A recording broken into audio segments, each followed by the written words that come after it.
and then I'll also finish with a little flow so that we can also move and express ourselves. Yeah, so at the bar. So I've done this so you can use really small spaces. Yeah, so everything, it won't take up a lot of space. We're going to start in first, lift up the front of the body, energy up the front, energy down the back.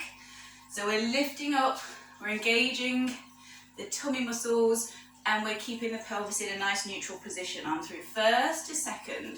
So just to start, we'll keep the arm in second, lift the elbow so you're really using your delts and also around your back muscles, your trapezius. So we're going to go demi-plie, stretch, knees over the toes, stretch, extend, use your hand, heels in the floor to come up, turn it in, breathe in.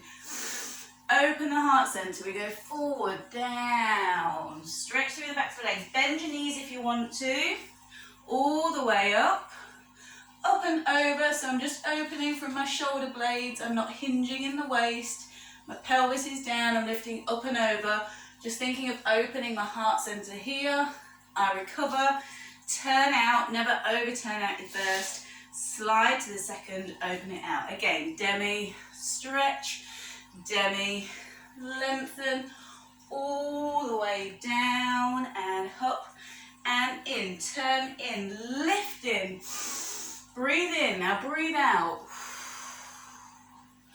all the way, if you need to bend your knees you can, all the way up, open your heart center, keep the pelvis neutral, we're going to turn out, first, close, plie, up through demi, up into first, arms into fifth, nice long lifted, recover, and then we'll turn to the second side and do it on the second side. Yeah.